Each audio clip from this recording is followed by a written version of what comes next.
Quero convidar os irmãos a abrirem suas Bíblias no Salmo 39.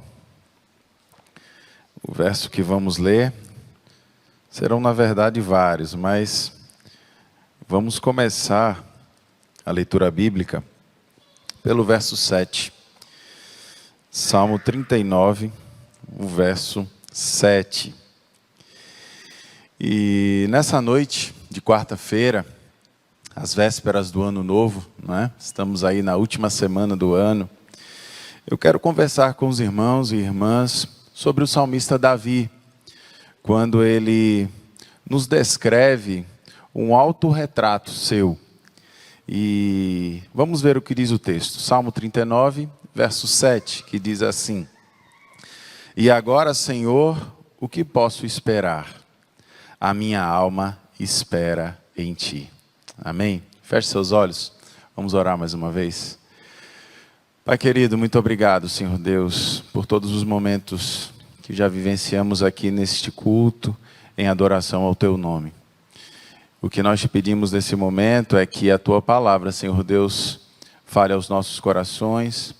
Usa, Senhor Deus, a minha vida para o louvor e para a glória do Teu nome. É a oração que fazemos no nome de Jesus. Amém. Amém. A realidade nesse texto é que o salmista, ele olha para a sua própria vida e ele procura um caminho para voltar a sorrir. Ele procura um caminho para a felicidade. E sua primeira tentação, diante de todas as dificuldades que ele vivia, foi soltar a língua, sair falando tudo que estava na sua alma, no seu coração, tudo que estava ali na sua mente. Mas ele olhou, à sua volta e ele desistiu. Mas o fato é que sua angústia, que a sua solidão somente aumentou. Foi então que ele deu um próximo passo, tomou uma atitude. E por último, ele fez então a melhor escolha. Ele decidiu parar, orar ao Senhor, abrir o seu coração com sinceridade, com verdade, falando ao Senhor Deus tudo o que havia acontecido em sua vida, contar toda a sua história, todas as suas dificuldades, todas as suas lutas. Ele colocou tudo diante do Senhor. E em seu pedido, ele reconhece a sua fragilidade. Ele reconhece a sua inutilidade dos seus esforços na direção da felicidade, de ser feliz. E o Salmo 39, ele possui uma riqueza muito grande. Ele traz um conjunto de ensinos para uma vida sábia. Mas hoje eu quero pontuar com os irmãos algumas aplicações para as nossas vidas. E o salmista, ele começa a nos ensinando que eu preciso saber quem eu sou. Você precisa saber quem você verdadeiramente é. E o poeta, o salmista, ele faz esse autorretrato. E ele nos traz algumas certezas sobre a sua própria vida. Certezas que nós também precisamos ter em nossas próprias vidas. E ele começa nos falando que ele se reconhece frágil. E para falar de fragilidade, ele compara a sua vida ao sopro. E ele fala isso nos versos 5, no verso 11. E no verso 5 ele diz assim: Como é curta a vida que me deste, diante de ti a duração da minha vida não é nada. De fato, o ser humano é apenas um sopro. E no verso 11 ele repete: de fato, o ser humano é apenas um sopro. E se a gente caminhar pelo salmista, a gente vai ver que não é somente Davi que reconhece essa fragilidade, mas se a gente for no Salmo 62, no verso 9, o texto diz assim: os homens de origem humilde não passam de um sopro. Os de origem importante não passam de mentira. pesados na balança, juntos não chegam ao peso de um sopro. E se a gente seguir mais adiante, chegamos em Isaías, chegamos nos profetas, capítulo 2, verso 22, que diz: parem de confiar no homem, cuja vida não passa de um sopro em suas narinas. Que valor ele tem? Sabe, meus irmãos, assim somos nós, assim somos cada um de nós, completamente frágeis.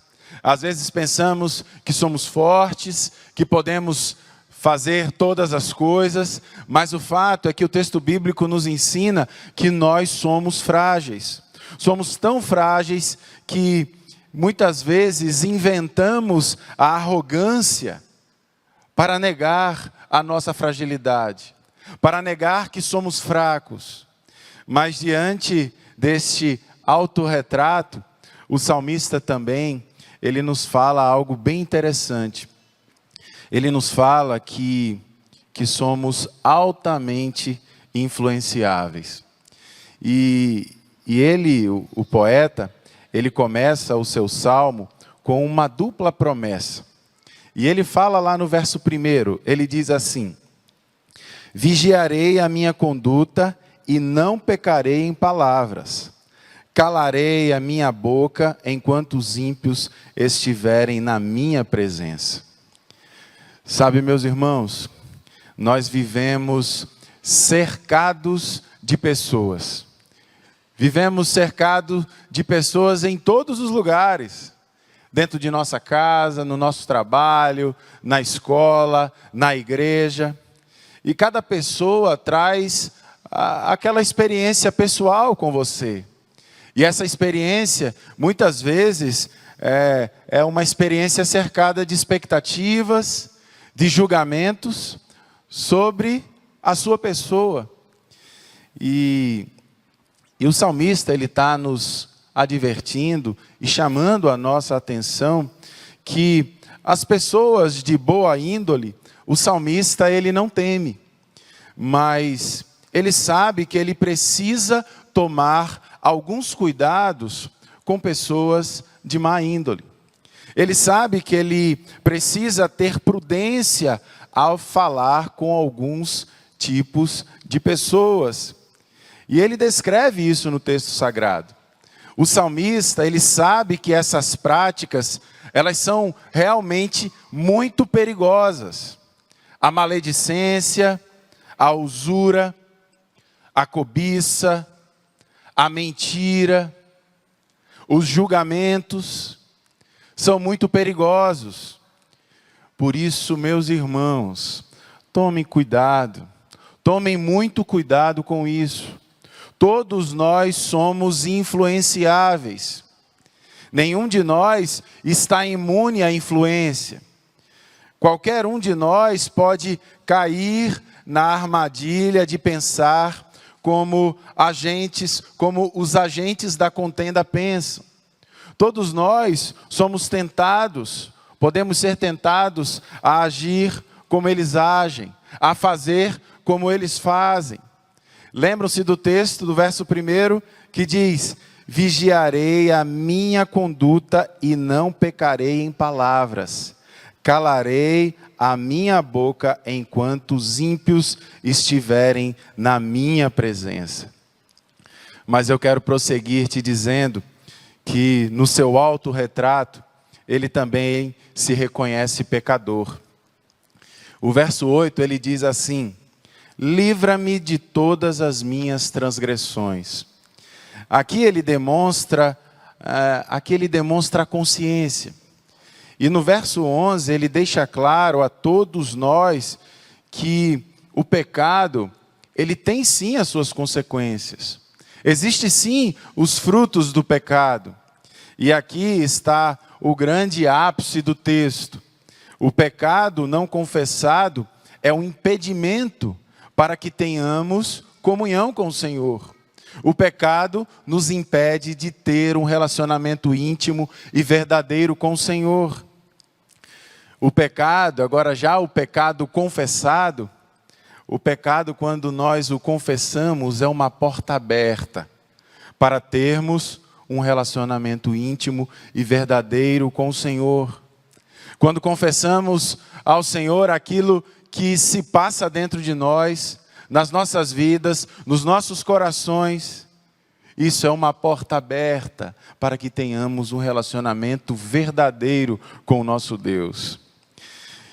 Mas finalizado esse autorretrato, o salmista avança para um outro ensinamento. E este segundo ensinamento nos mostra que Deus, Ele nos ouve. Deus, Ele ouve as nossas orações. Veja que depois que o salmista ele se reconhece pecador, ele avança na sua atitude e passa então a falar com Deus, a conversar com Deus. Ele deixa para trás os pensamentos e as queixas voltadas aos ímpios. Isso na vida dele, então, é uma página virada. Ele começa a viver um outro momento na sua vida. Ele vira a página desse assunto. E ele olha então, e ele passa a olhar na direção correta. Ele passa a olhar na direção de Deus. E no primeiro momento, a presença de Deus o constrange, porque ele vê a grandeza de Deus, ele vê o poder de Deus, e ele vê também o seu tamanho.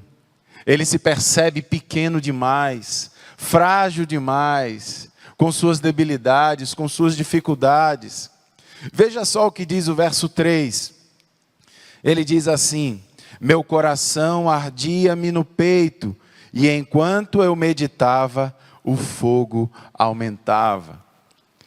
No entanto, à medida que ele vai conversando com Deus, à medida que ele vai estreitando este relacionamento com Deus, ele vai encontrando o que mais precisamos, acredito eu, nos tempos em que vivemos.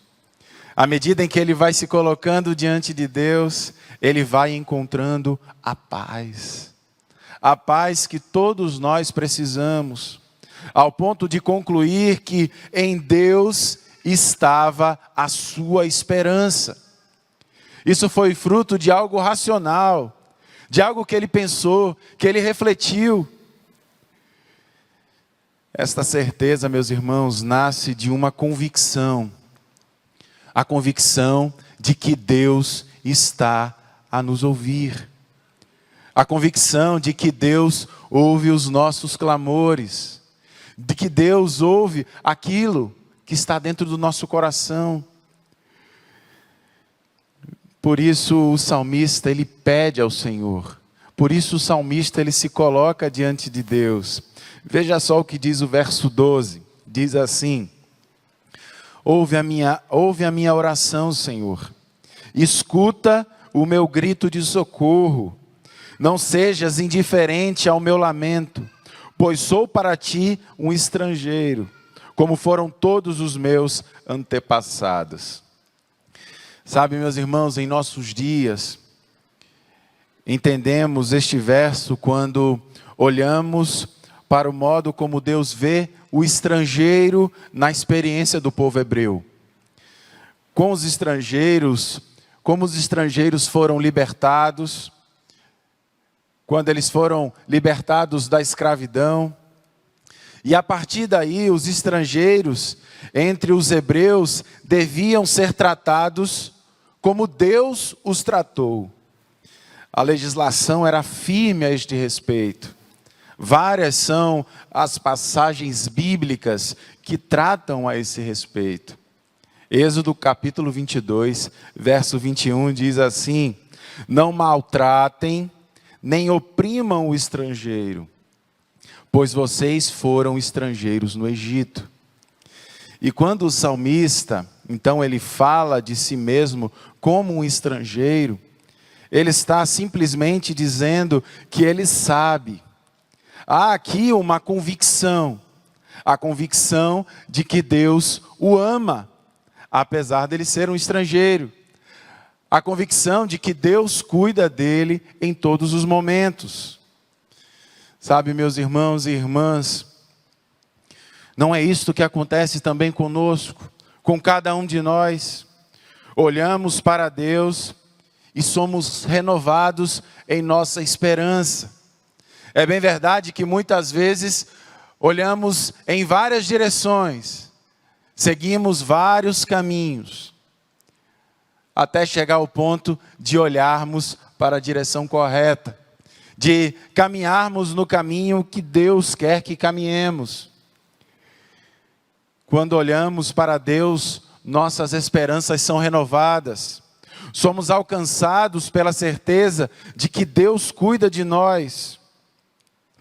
Pode acontecer desespero? É claro que pode. Em meio às lutas, em meio às dificuldades, pode sim haver desespero. E foi assim também com o salmista. E no verso 4, ele fala sobre essa questão do desespero. Ele estava tão desesperado que veja só o que ele disse no verso 4.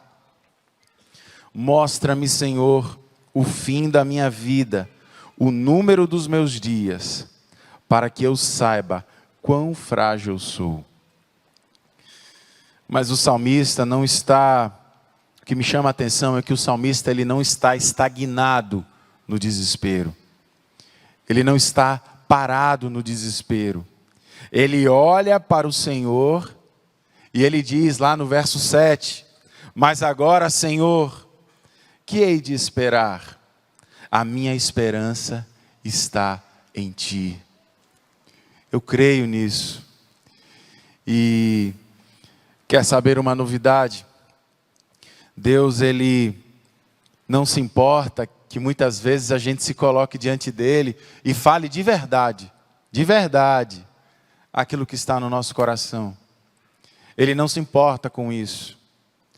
Por isso, o nosso desafio é que a gente possa realmente estar diante de Deus como a gente é. Precisamos falar com Deus, perguntar, questionar, abrir o nosso coração, chorar diante de Deus, quantas vezes for necessário. O salmista está nos dizendo que se formos honestos com Deus, dos nossos olhos cairão todas as escamas e enxergaremos a graça de Deus, enxergaremos a esperança que vem de Deus, mesmo em meio às lutas, mesmo em meio à dor, mesmo quando sequer a gente consegue ver isso no vendaval que muitas vezes a vida nos oferece. Se falarmos com o nosso Deus com franqueza, seremos conduzidos a uma visão melhor de quem verdadeiramente Deus é. Passaremos a conhecer verdadeiramente o nosso Deus. Quando falamos com Deus em sinceridade, longe da nossa arrogância, longe muitas vezes do nosso cinismo, encarando o nosso próprio pecado, seremos curados, meus irmãos. Seremos perdoados e encontraremos a paz de Cristo. Infelizes, meus irmãos, são os que pecam e não lutam para não pecar. Infelizes são os que pecam e querem ser aprovados pelo seu pecado. Querem ser aprovados pelo seu erro. Deus, Ele quer de nós mudança, transformação. A vida com o Senhor é uma vida de todos os dias. Lutar contra o pecado, reconhecer as nossas fragilidades. Mas eu quero caminhar para o último e a conclusão, o último ensinamento do salmista. E o salmista, ele nos ensina que ainda há esperança para nós, para todos nós. Lembra qual foi o tema do salmo? O tema, ele só aparece explicitamente uma vez, e justamente no verso 7. Mas agora, Senhor, que hei de esperar? Minha esperança está em Ti. O poeta, ele ora, agora cheio de esperança na alma e no coração. E o que ele pede? o que nós podemos pedir ao nosso Deus? O poeta, ele simplesmente pede uma coisa. Ele pede perdão. E através desse simples pedido, ele encontra a paz. Ele encontra o perdão diante das suas transgressões. O verso 11, ele não sente mais, no verso 11, ele não sente mais o peso do seu pecado.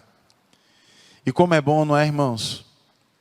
Poder pedir perdão a Deus pelos nossos pecados e sermos perdoados. E sermos transformados pelo poder que há em Cristo Jesus. Como é bom poder fazer isso. Tirar aquele peso, não é? Que muitas vezes carregamos, sem nenhum tipo de necessidade. Quando ele pede perdão, a sua vida é transformada. O poeta, ele não quer mais se manter escondido em seu pecado, mas ele quer ser tratado pelo próprio Deus. Ele quer ser purificado, ele quer ser santificado pelo próprio Deus, mesmo que isso lhe custe um alto preço. Ele quer que Deus trate a sua vida. E eu quero terminar essa reflexão lhe fazendo uma pergunta. Você quer realmente ser feliz? Você quer realmente encontrar a verdadeira felicidade para a sua vida? Se você quer, o Salmo 39 é um bom roteiro para que possamos encontrar a felicidade. Primeiro, ele nos fala sobre a dependência de Deus. Precisamos depender de Deus. Segundo, precisamos ter um olhar verdadeiro e maduro sobre a nossa própria vida, sobre os nossos erros, sobre as nossas falhas, o que realmente somos, como realmente lidamos com as pessoas, com os problemas. Terceiro, precisamos olhar para Deus sempre com esperança. E por último, ele nos fala de confissão de pecados. Se confessarmos os nossos pecados, se seguirmos esse roteiro, consequentemente, encontraremos a cura, a felicidade, o perdão, a libertação e a paz que todos nós precisamos em nossa vida e também na vida de nossas famílias. Amém? Que Deus nos abençoe.